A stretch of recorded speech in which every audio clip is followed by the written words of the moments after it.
This is episode 191 of the InnerFight podcast. Welcome to another episode of the InnerFight podcast. My name is Marcus Smith, founder of InnerFight.com, and I'm joined, as we are every week, by Phil, Matt, and Carmen, the coaches here at InnerFight, to answer your question, share the news updates, and let you know exactly what's going on in our world and the world of fitness. No matter where you are in the world, thanks for tuning in. Let's jump right in. Here we go. Pick up your mics. Jonesy. Yes. Oh, yes. Almost there. Carmen's also here. Hello. Hello. Oh, it's too loud. Is it? Yes. Yeah, we'll keep talking louder. We can make it louder. That was. We'll still record that. That's fine. Phil, you Yes. okay? Yep. Excellent. Are you? I'm struggling a bit. That chocolate bar you gave me just got stuck in the back of my throat. We've got a problem with the headphones again. No, we don't. Let's do it. Podcast 100. Why don't you turn it down? You swear so much. You're so rude. There you go. Spending too much time with you, that's why. Oh, that's very weird. My mum listens to this. Got in trouble last week. Definitely got in trouble last week for speaking about Facebook and my mum. Oh, you do? Yeah. I got Like the next day or? Yeah, they listen. I get in trouble. It's okay. Sometimes that's the way it goes. What have we got this week? News and updates. We're supposed to have joining us on the line, as we did last week. Got some really good feedback for dialing Flanners into the podcast last week. I think people were generally impressed with our technology skills rather than with Flanners' chat. Oh, I think. really? Well, Adnan was really impressed that I managed to make that work. But I actually haven't had a message from Flanners, but I'm going to try and give him a call. Meanwhile, we definitely had some other people. Here he is, Flanners, ready whenever. This is good. Client that you've been working with for almost a year now, Jonesy, Jason Harding. Yeah, he was in the... He was out there. yeah, I mean, it. Couple of little technical issues, I know, on the bike for him. Yeah, but what delayed him by? He reckons about 30 minutes. Yeah, okay. Flat tyre and then his chain came off. Yeah. This is not ideal. Wouldn't wish that upon anyone, would you? Wouldn't wish that upon anyone. So good job. He still managed to finish. Absolutely no weakness from him. And then... Do you carry a spare chain with you when you do something like that? Mate, chain, I don't think so. We'll ask Flanners when we get him in a second. Chain, I'm not too sure. You would just reconnect it. But if it snaps, you would... Yeah, I don't know if it snaps, yeah. I think some of them carry like something that... this pin thing that you can put back in it. I was speaking to Wolfie the day before they went out on the Thursday night, and they were going to go and support in some way. So there's quite some technical support going around. But yeah, if you snap a chain, kind of. But that's the thing, though. In the longer races, if you do have some technical issues like that, sometimes you can recover that time. Obviously, in a short race, like Jason lost half an hour. So if he's in a sprint distance race, the race is over. If you puncture or if you something like that, the race is pretty much over. But in a half Ironman, it's all good. So good result from him. Whilst we're talking, get Flanners in the action. Good result from Charlie as well, who's obviously been with us for a few months now. Focusing, she's been doing a lot of CrossFit, and then she sort of stopped doing that. Ooh, that's quite loud. Let's go. Nah, he's still waiting for the delivery of the fridge. Here we go. Here we go. Hello, how are we? Flanners, did you get your fridge? Mate, the washing machine. Washing machine? Same. Same. Still in your kitchen, just relax. The white goods are delaying you, mate, aren't they? What happened to you at the track this morning? Is that really, you scheduled your white goods delivery for a Tuesday morning? Relax. I didn't schedule it. That was when they were coming. It's been a while now without washing machine, so it was quite important. I did notice yesterday you were wearing one of your older T-shirts, which was a size medium or large, and it looked like a night dress on you, mate. It's all this training. I'm losing weight. I tell you, it's good stuff. all this training. Anyway, mate, we want to obviously speak to you. We had some great feedback about your appearance last week on the podcast, more about our technical ability to get you on the podcast. But we want to speak to you about DIT. Give us a quick wrap-up of how it was on Saturday. It was awesome, actually. A pretty tough day for everyone. So I think the times were perhaps a little bit down on what people might have expected, but yeah, it was a great day. Really sort of choppy, rough swim, which is always fun. And then the bike course was sort of 70% headwind with a bit of crosswind and a nice little bit of tailwind at the end. Wow.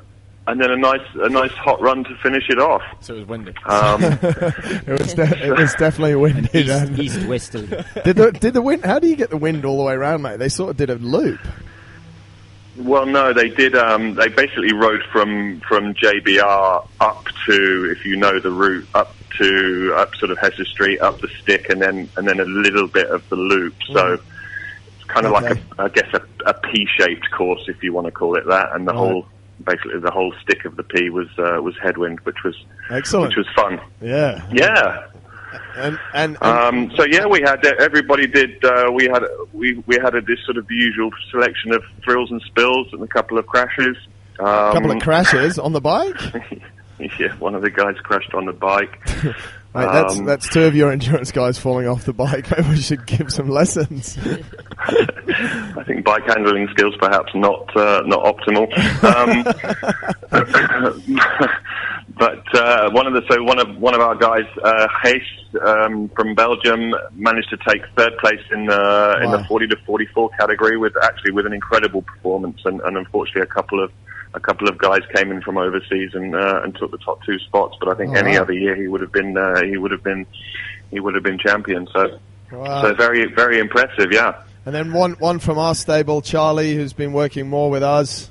She also took third in her age group, I heard. She did indeed, yeah, which was I think the in fact I believe she was second. Even better.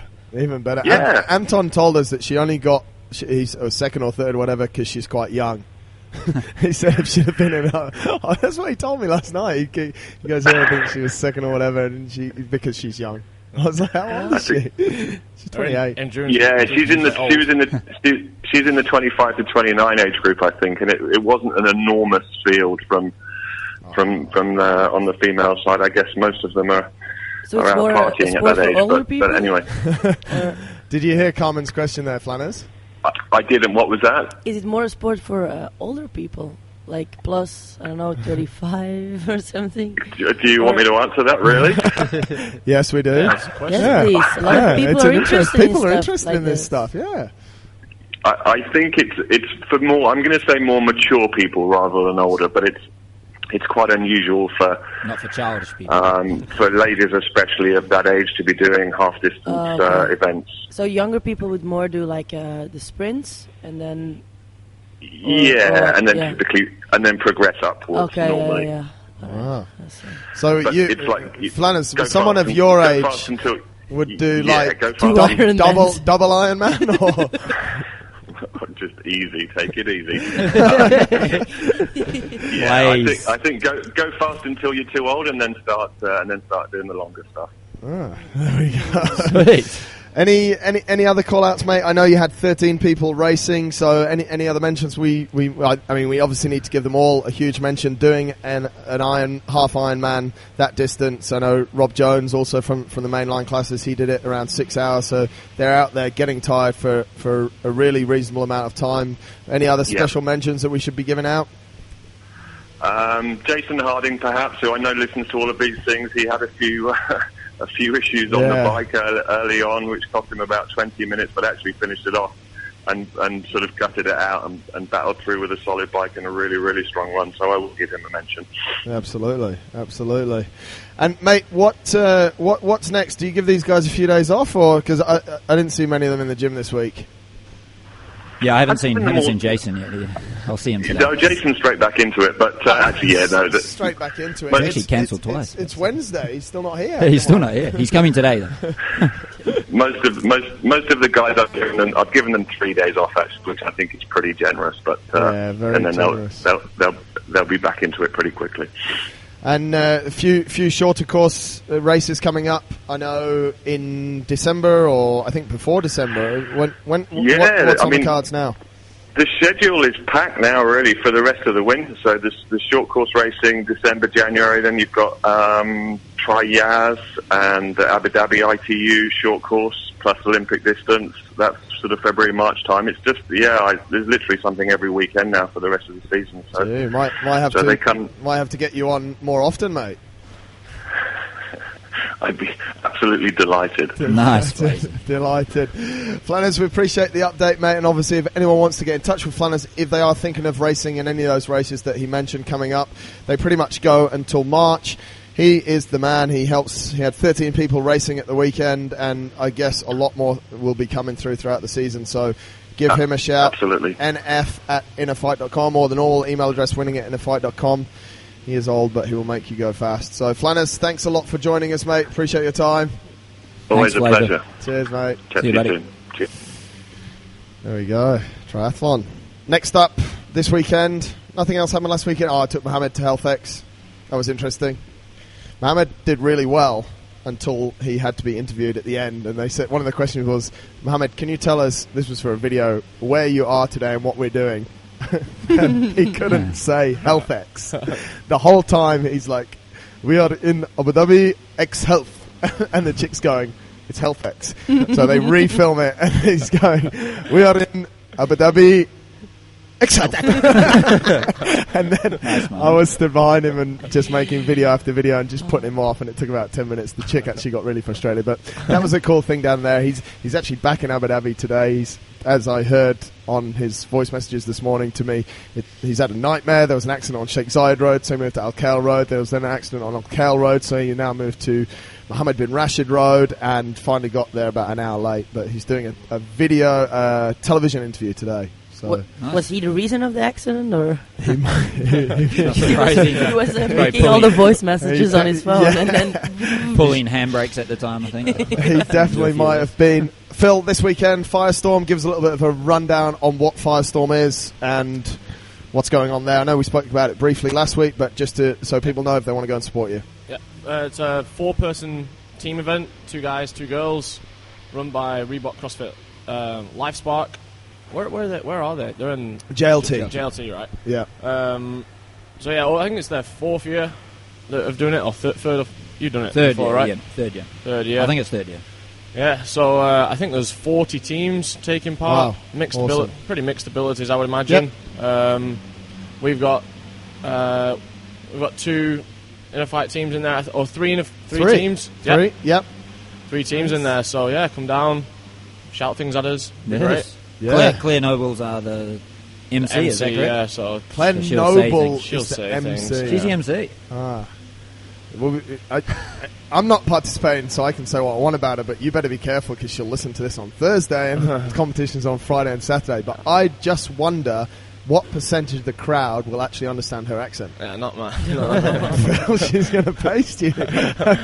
She's got good banter though, so she'll be fine. It was a good event to go and watch. I went and watched Absolutely. it last year. I didn't take part, but it was quite good. Yeah. You go And it's on Friday, and then sort of the finals are on Saturday. There's some cuts, isn't there, I think? I would imagine. I think the first day will be pretty inclusive on the Friday, and then I think the Saturday there might be some like elimination. I can't imagine that there's 40 teams go all the way through. Yeah, exactly. I mean that's a big number of teams, and the cool thing is with that number of teams, obviously, really everyone of any ability gets to. I think the first day there's a few max lifts or something. I don't know. Chris was telling me this morning. I don't know what the events are. Last year they had a max clean. Yep. I think so. Obviously that's all relative. Everyone can take Yeah, part in everyone that. can do it, yeah. They made you. I would imagine they're going to make us run around the big. It's a 1.2k. The lake. Yep. I'd imagine they'll use that. So yeah.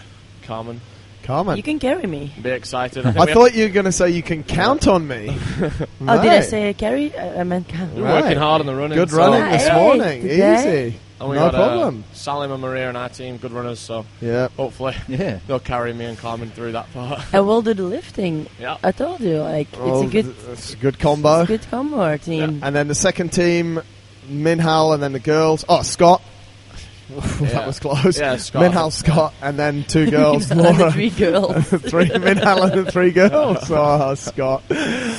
Yeah, Scott might not be able to do all of the exercises because his hands are sore. Yeah. We had to discuss that last night. We can change it. He's going to change it. Obviously, he'll take his own GHD machine down and sub toaster bar in. It's obviously a little bit of a private joke, but still, Scott, Minhal, Laura, Alicia in the Stuffy's got his other team, and then Chris, Adela, Anton, and ooh, it's a little bit of a couples team. I think Charlie's doing it. Yeah, Charlie's doing it. Yeah. So, half Ironman last weekend, CrossFit CrossFit this weekend. And that's nice to see 2 couples do that. Yep. See if there's still two couples by the end of the weekend. I don't know. I've seen Chris working out a couple of times with Adela, and geez, I thought I had some blow-ups with Holly sometimes in the gym. That was another level.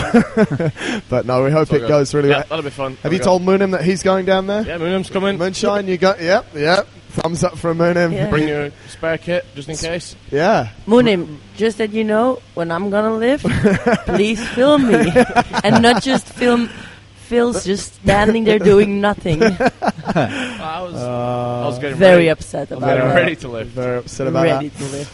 Also, the following weekend, which is the 27th, I mentioned this now, 27th night and 28th morning, if people do want to enter, the registration closes on Saturday the 21st, which is the Desert Stinker. It's 20k on Friday night, sleep in the desert, and run 20k on Saturday morning as well. So I'm going. I think a couple of other people. I know Jack's coming. I think Mignon might be coming. There'll be a few people out there. That's a really cool event. You can either run 5k and then 5k in the morning, or 10k and 10k in the morning, or 20k and 20k in the morning, or 20k at night and 5k in the morning. So register for that on Premier Marathons. Phil, you'd be really good at that. I'm not going. Oh. Was that the one Nicholas William Simons was at? One of his favourites. Yeah. That was the day that... You should tell Mohammed to be quiet. Yeah, he's making a lot of noise with that machine. That's all right. I don't think you can hear it. Yeah, that was the day that Nick said, I'll run 10, and I was running 20, and he said to me, but by the time you get back, I'll have the fire going and I'll start cooking the food. And I get back after 20k, tired, hungry, and he's just asleep on the mat. No fire pit dug. All the food there raw. Oh, hi guys. It was just a disaster. That's really good. But it was good. Obviously good to have him there. He brought in his army experience, and after 10 minutes of cooking, asked me to help him out because the food was going wrong. Hopefully he's still listening to us down in New Zealand. Send him all the best. So, some stuff in the news. Russian athletics drug scandal. Russians are in a little bit of trouble on the with the doping on the doping side. Russia's Athletics Federation has been provisionally suspended from international competition, including the Olympic Games, for its alleged involvement in widespread doping. The whole Russian, everybody in Russia. The Russian Athletics Federation. Oh, this just is what the running ones. I guess the Athletics Federation. Yeah, anything that falls under International Athletics Federation, which that's actually a good question. Like, what actually falls under that? But it's a pretty big thing. Like, I don't know how quickly they're going to clean this up, but we've obviously got the Olympics coming up, and these guys are banned from absolutely everything. So I don't know. And I don't know how this has progressed, actually, because this story was a few days ago now, and I should really get the updated one if we're supposed to. We're a podcast, we're not a newsroom. I just thought it was a really interesting thing. The International Athletics Federation says this is a wake-up call for us all. The point I want to bring up here, drugs in sport. Anybody got any thoughts about what's going on here? And doping and athletics. We've spoken a little bit before about doping in cycling. But athletics, doping, are we surprised that Russians have been busted for doping? No, it's not surprising. It's not surprising, is it? Not surprising. Any sport at that level where there's money involved, or the prizes and things like that involved with it, and I think it's probably pretty widely done. Jonesy? Yeah, well, you hear when people say, "Oh, do it how the Russians did it," and then usually someone comments and says, "Oh yeah, but they were on drugs." But so that kind of ends the conversation, I guess. But yeah, I'm not surprised at all. Yeah, but what about when we look back? Obviously, if we look to some of the stuff that we're doing, strength and weightlifting and stuff, again, traditionally some of the Russian ways are. I think weightlifting's a big one, isn't it? The finger gets pointed a lot of the time. Yeah. Lots of drugs. You just imagine the weight that those guys lift. It's hard to imagine it, that it's for real. Yeah, but you don't actually know until proven guilty, I guess. Yeah, I'd really like to believe people like Usain Bolt and like that aren't. Yeah. Like, did you believe that Lance Armstrong wasn't taking drugs? Well, I don't think I was a bit younger then. I wasn't really I wasn't that into it. So I did. Really, I know you were fully into it, weren't you? Yeah, really? Yeah. You believed he wasn't taking anything. honestly, at the time, like, yeah, But in Like, those times, all cyclists took. everyone was taking it, but like, yeah, that's the thing as well. It's like, are they or aren't they? And it's like, well, if they all are, then is his better? You know, and then Yeah. it's like some guys were getting busted and other guys weren't. But then when you look back on it, I just remember I used to watch the Tour de France like religiously and during summer holidays and stuff. And I remember some of the stages that they replayed when that whole case was coming out. And he just literally, he's riding up a mountain Yeah. with two guys, and he's just, in like 10 seconds, he's put like 50 meters into this guy and stuff. But I think you just don't want to, you know, like you said, Phil, you've got Usain Bolt and all these sort of idols and stuff, and or people that you really respect as sportsmen. You just don't want to believe, like, you know, did Michael Jordan ever take drugs? You know, I don't know. It's crazy. There's a really good interview on Joe Rogan's podcast. It's old now. It's about a 3-hour interview with a guy called Victor Conte who actually went to jail for doping and he said he speaks really openly about it. And if anyone's interested in drugs in sport and, you know, are people being drugged, it's something really interesting to look at. The American Athletics Federation went to him because he's actually the guy that invented ZMA, zinc, magnesium, and whatever else, what the A stands for that a lot of people have before bed. He's the one that put the three together first. And the federation went to him and said, we want to win gold medals. How do we best drug these athletes? He says it straight out on the podcast. Yeah. And he turned around and he said, well, listen, it's illegal. It's illegal in a number of ways, but this is how you do it. And he drugged Marion Jones, who then got caught and then got banned. I think he had something to do with quite a lot of them. So yeah, it's difficult, but I think, like you said, Phil, when the stakes are high, competitive sport, a lot of money out there, you know, it's why wasn't Rich Froning and Jason Kalipa competing as individuals this year? Who knows? Yeah. Who knows? Why is that? Why is that? Yeah, disappointing, but obviously big implications. The Russians quite strong contenders in athletics, and if they're banned and they can't go through the qualifiers, then we might not see them in Rio. That would be sad. Some of the female pole vaulters, not that bad to look at, Jonesy. No, not bad at all. Not bad at all. Another thing that I was looking at in the news this week, I want to get your opinion on 3 best exercises to develop your glutes. What have we got? It was actually, this article was aimed at ladies. I think my glutes were on fire doing the running this morning. that's because you're actually using them properly. Yeah, Yeah. Hers My were too. hamstrings, yeah. it was There we good. go. Good. So, Yeah, that's what I could really feel it, and I'm used to only sort of feeling like quads, Yeah. calves, yeah. bit of shin pain. I don't know. I just didn't used to run very well, but this Yeah, morning, I've been reading a little bit about the line hip extension, you know, the bar Yeah, cross. the hip bridges, yeah. A lot of I people think chat that's- about that. I guess you could argue the whole lunge squat thing, but the thing is there's still a little bit of a, you know, knee extension, so Yeah. the quads are still working, whereas that one One's almost just takes it out, doesn't it? So glutes. It's actually quite funny because one of the first things that this article says that I was reading when I got this from, the hip thruster is an obvious glute developer, but some people find it embarrassing to thrust your hips into a barbell in a public setting. yeah. Is that not a problem for you, Jonesy? I haven't never actually done the exercise, so I look forward Haven't to you? doing it when it comes up. Is it coming up? Or? No, I you got put it the whole, extra in the for whole you. class was Yeah. there doing it. Yeah, the class has been doing I it. think They it's seem going to to be enjoy it. in today for you. Are you going to do No, dynamic it's today? upper No. body. Upper body. There's some good noises. There was some good noise. Yeah. Good noises along Hip with that thrust. thrust. But I guess when you look at absolute isolation, that's probably one of the ultimate, right? I think so, yeah. Yeah. You'd agree with that? Anyway, the, I agree, the yeah, sumo that's- variation stuff as well, I think, is good. Yeah. Deadlifts Easy. or squats.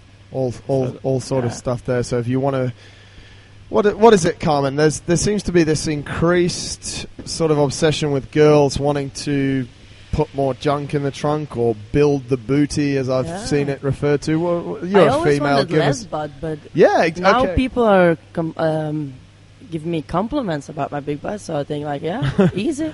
Did you see? Yeah, I always had a big butt, but now it's a thing to have a big butt. So Why is there this change though? I Why don't do you know? I know it there's looks just better, I think, and probably it's more cushion for the pushing. There we go. I'm not sure, but your baby sister's jeans are a little bit tight these days, aren't they? But most things No, with the those jeans needs to be worn like Right, that. those jeans look like they're good for They're a stretchy 2-year-old. jeans. They stretch a My lot. butt looks good in it. You have to get the so- stretchy ones too. What? Jeans. Yeah, I've known. Yeah. I have to Carl buy the always stretchy- says- Stretchy. I have to buy the stretchy ones. Favorite brand of stretchy jeans? I don't know, just the cheap ones. Cheap ones, yeah. Cheap. The expensive brands don't do it with like the. 749 kind with the last pair that I bought with Yeah. You stretchy. gotta buy it like 30% lycra, 70% cotton. Yeah. Hashimi wears those. I don't know Shazgul's. why. Yeah. Shangos. He loves them. Let's go back to what he used to wear when he first. It's okay. The pedal You guys pushers. like those white pants he The used to white wear, eh? pants. The 3/4. Every day, 1/8. 3/4 pants, Chelsea shirt. Chelsea shirt. That's right. Ro- But back- revolving Lampard one day, Terry the next. Shit, we had the whole Chelsea football team on his back at one stage. But back to the hip hinge stuff. Yeah. It's pretty good. Because I guess another thing, like you get told that, you'll develop your glutes if you're going deep in your squats and you're doing Yeah. lots of lunges. But for a lot of people out there, their quads are just so dominant. Yeah. They can't really switch on their glutes that much. So that's where the hip hinge kind of stuff comes in. So even like kettlebell swings and Romanian deadlifts Even if and you, stuff like if that. you do kettlebell swings with your feet wider than you would do normally, Yeah. you're Yeah. going to use your glutes more. Yeah. Banded kettlebell swings. We used those a bit Ah. last year. They were good. They were Yeah. really good, weren't they? Yeah. Good, yeah. Massive danger, though, I think, of people doing that exercise badly. Yeah. Like, And You gotta have quite a lot just- of body awareness, like Yeah, of yeah. your posture and things. But that's Gotta do a things well. that was. I remember we did sort of high volume reps on that, and it was that was tough. We did it one day Well, into. You made a good point there about activating. Like you have to actually. Your muscles they're not just on the whole time. Right. Like, they get lazy and they're just not working sometimes. Like you have to actually activate and almost like switch on a muscle before you use it. Like you see a lot of people that they come in and they complain about bad backs, even though their form on a deadlift might have been pretty good, really. Yeah. And probably because they've got very little glute activation. They maybe didn't do a good enough warm-up, or when we do the warm-ups, they're not actually trying to use their glutes. Absolutely. So, those muscles that are on maybe lower back, like erectors, they're the ones that are going to get all the work. So, no matter what you're doing, if you're trying to work your glutes, you have to do some sort of like specific activation warm-up before you do it. Otherwise, they're just not going to be working at all. Yeah, a lot of people just don't know how to use their glutes. Like, they don't know how to contract them. Yeah. I see that when I give the people in this pure strength class the dimmels, where you do like a Romanian deadlift, but you contract your glutes to come up, really explosive, that the bar almost pops away. Almost nobody can do it because they don't have that contraction in their glutes. Yeah.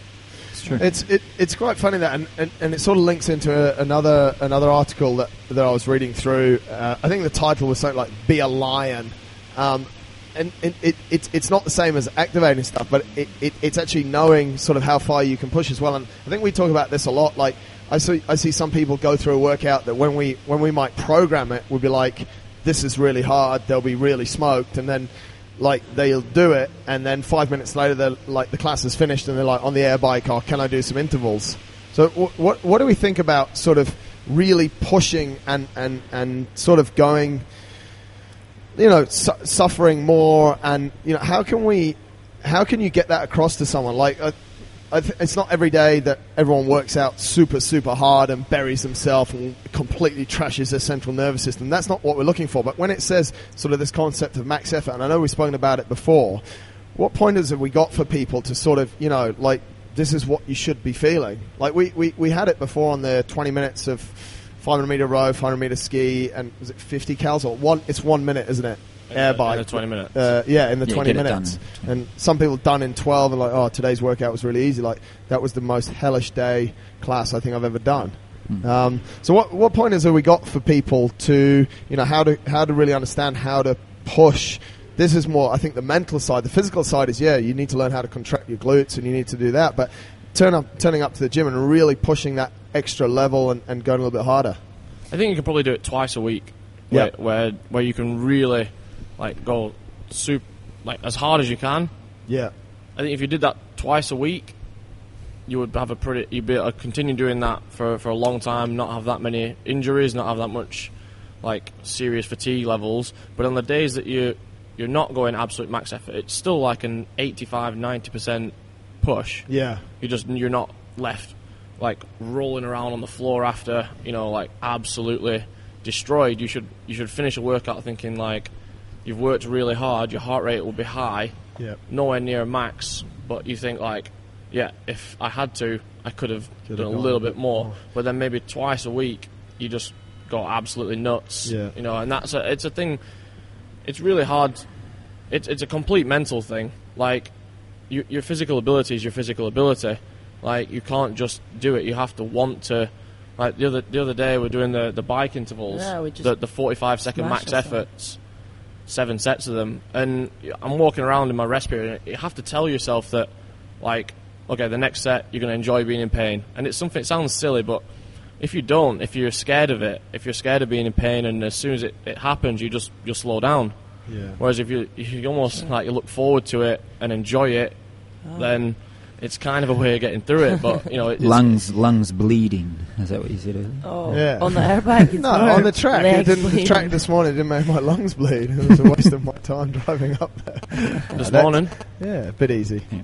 I thought I was pushing, steady. Yeah, I was pushing pretty hard. I thought the last 2 sets to maintain that pace was really hard. So maybe you needed to run a bit faster. Yeah, but again, maybe. That's one of the sessions this morning where, he's not trying to kill us on the track. You're trying to get better. He doesn't want us to end a track session and be rolling around on the floor because we've got more training to do. Yeah. Later today. Yeah, exactly. So if you did that to your body every single day, then you would suffer from pretty serious fatigue levels, and you'd probably have to take a week off. I think as well, like if you take like today's workout was partners 5 minutes work. Like I think if I went into that, especially on the row, like I'm going to row 30 seconds, Jonesy's going to row 30 seconds. I know that I'm working for 15 minutes with only 2 minutes of rest after each. We probably pick a pace that we know that we can sit on. And I think it's more about knowing about those paces as well and what sort of your maximum is so that you can take, okay, we'll do that like we can sustain 30-second intervals for 5 minutes at, say, 85%, as opposed to getting on, let's go mental on the first one, pulling 120s, and then by the end of the 5 minutes, you're pulling a 205, like someone who's way, way slower than you normally. So, yeah. Interesting. That's a lot easier for someone that's been coming to the gym for a long time, though, than a newcomer. It takes time to learn those things, like how long you can sustain that. So what's the solid advice you can give to people? Because I think sometimes people look at us when we're sort of handing out the workout or trying to coach a workout, and we're trying to get a point across, and people don't quite understand it. So what sort of things should people be, if we say, okay, your percentage of your max on across all sort of domains is important, what other stuff are we looking for? I don't understand the question. No, me neither. So, should they... Okay, you've got 5 workouts in a week. You want them to go hard twice. Yeah. So how would someone come into the gym who wants to take the advice that we're giving them, how would they decide? Sunday I'll go Or they can choose when they go max effort. It's not when we say it's max effort. No, but I mean... It's usually as well when they're feeling it as well. Like maybe it doesn't happen twice every week. Maybe they've got a super stressful job, and that week they come in and they've had 4 hours sleep. Yeah. That's probably not the day to go absolute max effort, because you probably won't even get there, and when you do, you'll be so fatigued for the rest of the day that it was pointless. Yeah. Maybe you'll show up one morning and you feel great, you had a real good sleep, your baby didn't cry all night, wife left you alone. Talking about probably like Rob Harker here. And you're just like, you can, that's very close. Give the workout a good crack. Yeah. But, it's... So would it be something that you look at the end of the week when you've done your workouts? Or, I mean, because people say, okay, I want to go hard twice. Well, you could have gone super hard yesterday. Yesterday was pull-ups into snatches. You could have absolutely murdered yourself minute on, minute off. And then you come in this morning and it's like, oh, well, I can really gun this workout because it's skiing right. It's not really damaging my nervous system. It's not killing me. It's not heavy barbell work. But then, shit, I don't know what's happening on Wednesday, and Thursday we know is going to be a tough workout. So where's the line? It's learning at first, like where we do workouts every day, and I know that it's a little bit different because I kind of know what I've got coming up. Yeah. But I won't absolutely kill myself on every workout. I did yesterday because it was like one that we filmed it, blah blah blah. So you go as hard as you can. Not yesterday. Sorry, the day before, Sunday. Then took the day off. Right. Today I'll go around 90%, and maybe tomorrow then ready to smash myself again with those bike intervals. So it's kind of maybe smash yourself the day before you're going to take a rest day. Yep. So I think Cool. that would be good. Few questions, couple of complicated ones. We'll start with an easy one. Hey guys, what's your latest tips on stopping the hands tearing up during workouts? Apologies, this question has been asked recently. Love the Coach's Cast. Cheers, Tom Walker. Any quick tips? This will help Scott Wilson, obviously. What's your latest tips on stopping the hands tearing up during workouts? Get that skin off like every week. I just cut it. Just cut it out. Cut it off, and then it stays pretty well. Only if I do like lots of volume of muscle ups, it tears in the middle because it's not really that skin. It's just my skin that comes off. Yeah. And then use your hand protection. But for me, I can't do much with it. It just annoys me. So I just take the option of ripping my hands, and then what helps is once you rip it, pee on it. It heals much faster. Yeah. There we go. I think we're in like 4 sets of handguards now. 2 to 3. 2 to 3 is good. Sometimes I've actually learned that you might do one workout with the handguards, and the next time that kind of movement comes up, try not to use them so you're not relying on them too much. Yeah. Another one is like, say, it's high rep gymnastic stuff, and then maybe in the last minute just take your handguards off and just give it a go, and sometimes it actually feels quite good, as long as you don't tear in that last minute. But that's my advice really. I just use them for absolutely everything. Yeah, I mean, whenever I've got the chance to put on, like I put those 2 sets of hand protections on the jaws. Yeah. I wear 2 pairs, like one on the top of each other. and you've only torn once. Whenever I think since regionals, it's almost 6 months. My hands have ripped once, and that's because I did 100 muscle ups in a weighted vest. That's quite a lot. Do you think maybe your hands are a little bit more conditioned to it, or is that not an excuse? No, that's not an excuse. I don't think. Yeah. I think maybe initially. I think in the beginning when you just so. start with CrossFit, you rip a bit more because your skin needs to get used to it. I think one of the biggest things, like you said, just cut out the dead skin, and that's actually what makes the rip happen. So file it down, cut it out. But no fingerless gloves. No gloves, full stop. No gloves. No. Gloves. Like the other week, somebody fell down because she was wearing gloves. Really? What, just because she was walking across the gym and fell down? No, my pile slipped off the... it's just too slippery. Yeah, that's one of the biggest things. Well, I actually don't know how you managed to get 4 sets on. And 3 sets for the record. Hands are so I've never done 4. Hands are so big. There's time yet. Thanks for that one, Tom. This one needs a little bit of understanding. It's from Jonathan Brooks. My question is in 3 parts. I've just been away in Asia for a week, part of which was living in a camp on a mine. I was able to train well and keep up with the InnerFight program, following it online. Many thanks. But whilst there was plenty of food available, it wasn't what I'd normally eat. I've chosen reasonably well and felt good. Throughout the week, my training has gone well, including tearing up the CrossFit Manila box. Thanks to them as well. And I felt leaner and less puffy. Because I felt good and visibly looked leaner, I decided to measure myself today to compare to last Wednesday when I went away. This is Mohammed Kazim. No, don't. No. Cassie. That would be the worst thing. He's live right now on television. He wants us to watch. Because I felt so good and visibly leaner, I decided to measure myself today to compare to last Wednesday when I went away. I've only lost 0.1 kilo of fat so far. Consider that to be no loss really. And I stay at 8%. 8% I guess it means body fat. My total body water was down. My lean muscle mass was down. The weight loss is down. 8.8, 0.7. Anyway, that's the background. We get to the questions. Part 1, 3 parts. Part 1, what does this total body water mean? Is it better to be higher or lower? Was I retaining water before, and is this why I feel better and leaner? Or is it just coincidence that I'm dehydrated after stepping off a 9-hour flight 6 hours before training this morning? Can you guys, I think this is what he wants really, we're getting there. Can you guys discuss water retention and bloat? I am 8% body fat and still carry quite a lot around my hips and stomach. So what Brooks is asking, he's lost a bit of water. What do we think about water retention? First, I want to split it in 2 actually, the first part of his 3-part question. What do you guys think about water retention?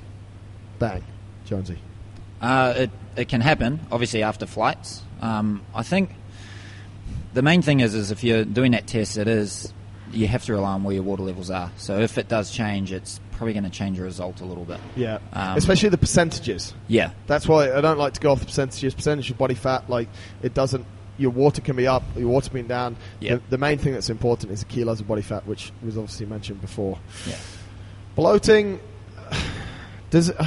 I don't feel there's a direct correlation of water retention and bloating. You can feel bloated just because of air, especially when you get off an aeroplane, Yeah. right? So if we're talking about still carry quite a lot around my hips and stomach, carry a little bit of fat, I think that's time to look more at like visceral fat, right? And what's going on there. Difficult one, that, but... Bloating, I think, is often a lot due to diet. Yeah. I know when I eat a lot of... I went through a phase of eating a bit more sort of rice, a bit more like starchy carbohydrates. Yeah. I felt like really bloated. I didn't like it. Yeah. And also the dairy over here makes me feel really bloated as well. So well, they're the things that traditionally we see. Yeah. Obviously, people get bloated on. I'm not sure if he doesn't give us information on the food that he had there. Obviously, as a general rule, if your water level's up, then you're more hydrated, then everything's cool. We want to see higher water levels. But, yeah, if you're drinking 9 litres of water a day and your stomach's out here, then that is bloating due to water, so a little bit difficult. Part 2, the main difference in diet since I was away, this probably answers, was much less healthy fat. No protein shakes and no creatine. Was taking a small spoon before in each training. Was it likely to be that caused the difference in feeling and water retention?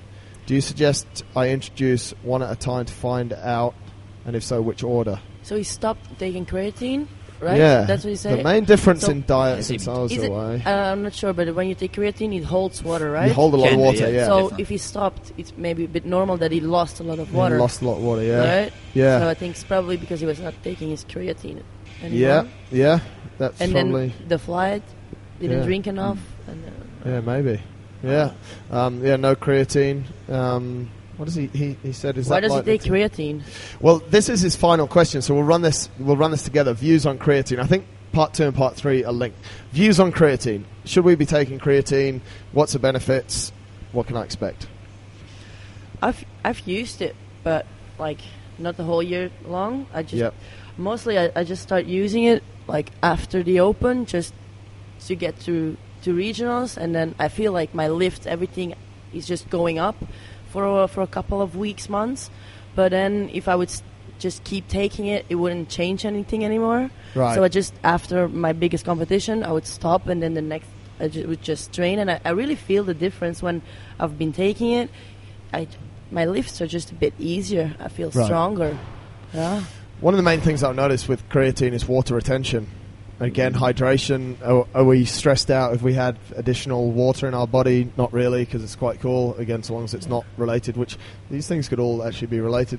Phil, do you use creatine? I have done a bit in the past. I think I was doing it when I started using it when I first came here. Yeah. Like you said, it's kind of, you do. I don't know if it does make you feel stronger or not, but it definitely made me feel a bit heavier, which Yeah. I didn't like because I'm already one of the heaviest athletes. Yeah. Like at regionals, I'm probably the heaviest. Yeah. I don't want to be any heavier. Definitely not. So it's just not something I use. It's not a supplement I would use at the Do you moment. think, like, if we take someone, and I don't want to generalise because obviously Brooksy's really into his training, but last week he's in Asia. I think this week he's in the UK. He's travelling a lot. We understand that he works maybe not a traditional job, but he does have a job that could be up to 8 hours a day. He has family. Is it something that these guys should be getting involved in? Is it? I don't think so. Not necessarily, no. If they're training. I don't see the use Yeah. for Yeah. why using it. Cool. There we go. But no harm I think trying we've and just gone seeing how your over it body goes before, with though. it. But there's a lot of other things that get in the way, like the stress and things Yeah. like that will already play. Like the very, very small percentage, if any, increase in performance you would get from creatine. Yeah.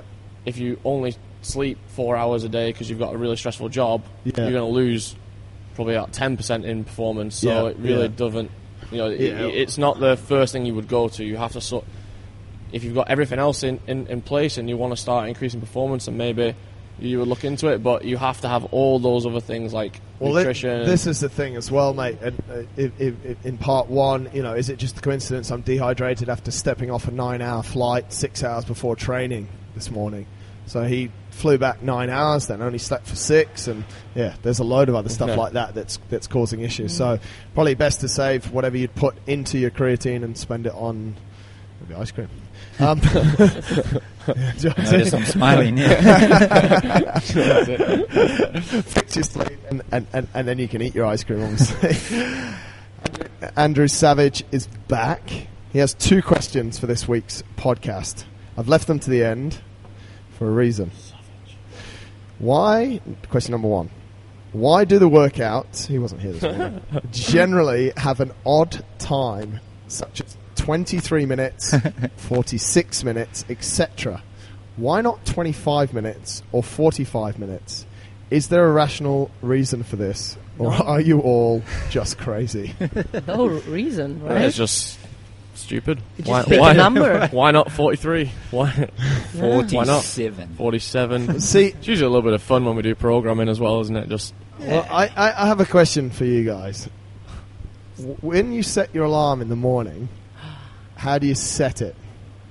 Because this is I can't wake up at 3 minutes after 8 or something. You It can't. needs to be exactly 8 or 8:15, 8:30. so by 5s. Yeah, by 5. here we go. 6:28. That Phil means I'm out of Hesketh. bed before no. 6:30. Phil My whole Hesketh. day would be ruined if I had to wake up 6:28. like that. Jonesy. You know what? You said you were going to Yeah, start yeah, this. yeah, but yeah. It's not happened. No, it has. No way. This month, I've set myself a little goal to get up as soon as my alarm goes off. The first day, I didn't do it. But that's because a client had to move it, so it's their fault.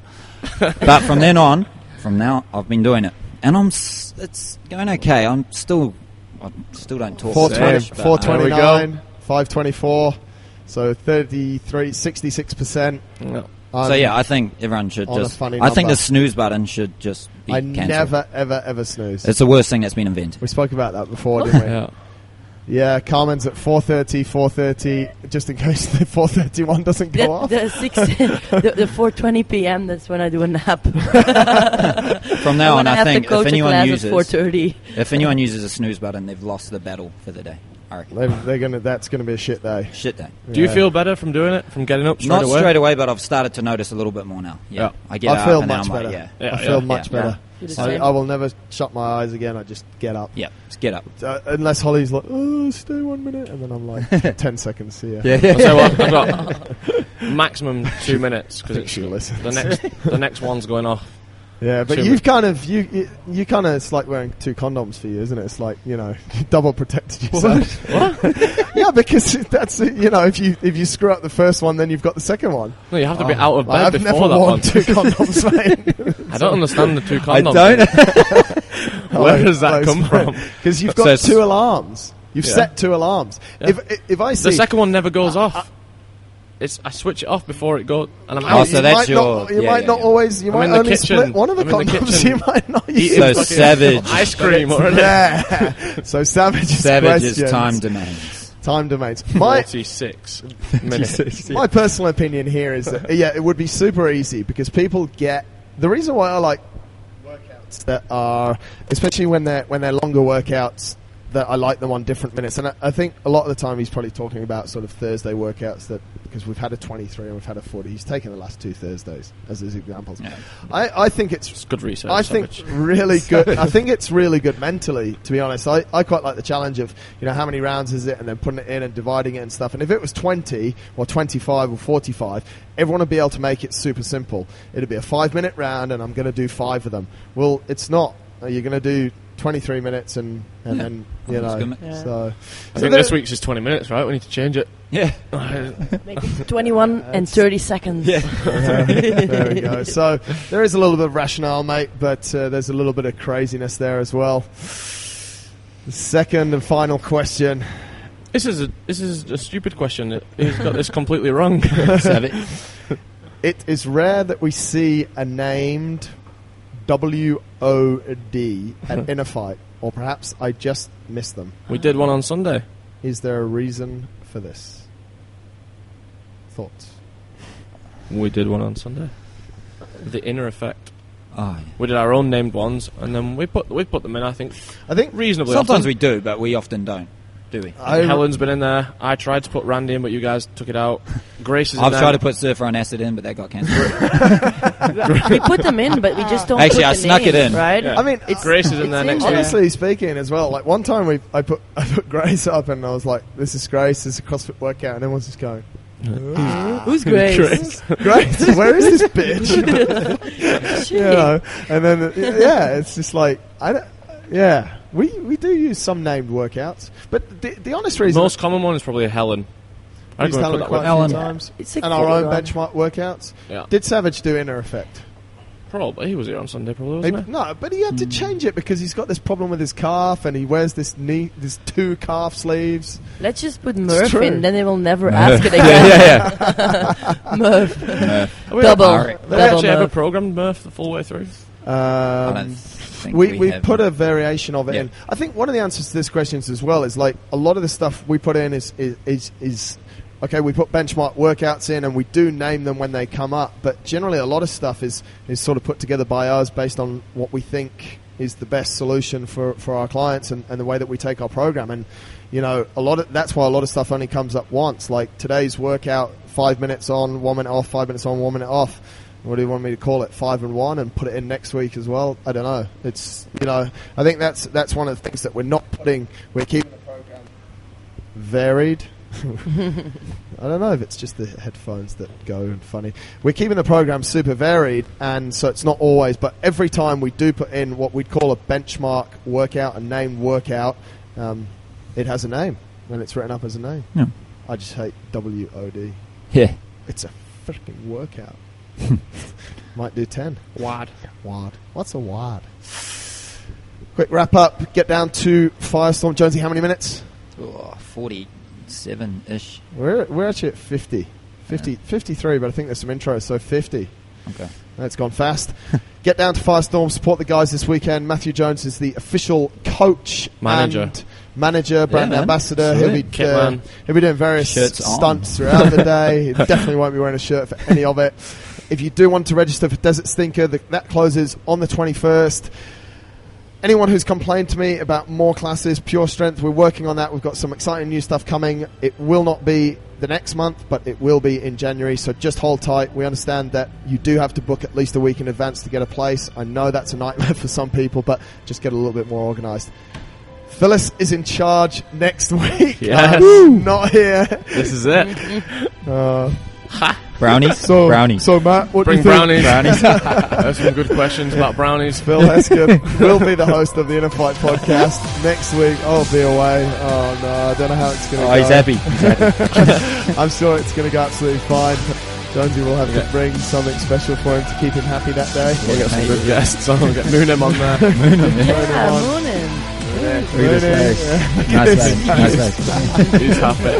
This is episode 191. Thanks for watching. Thanks for listening in iTunes. 192 next week with the rest of the guys. I'm going on holiday. Take care. Bye. Thanks, guys.